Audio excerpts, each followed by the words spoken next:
$1.250.000 veneti rimarranno senza le cure primarie.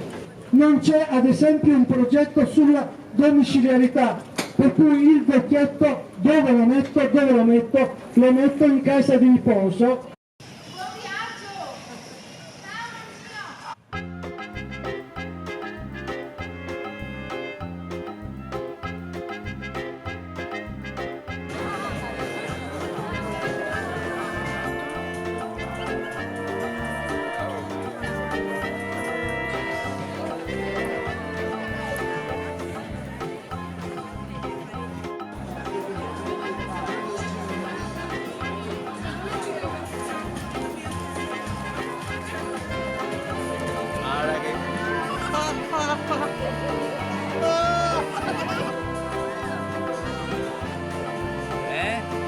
Guarda che bello,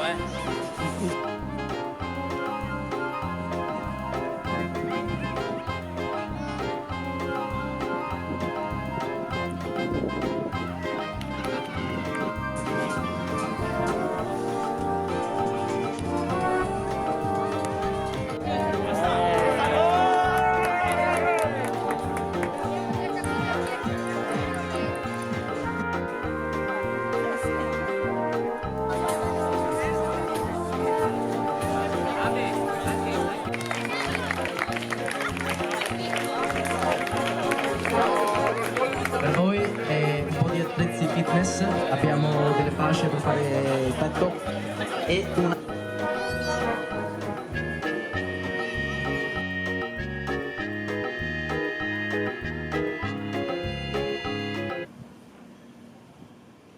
Mettilo là, anche dopo il papà te lo metti a posto, mettilo là, brava.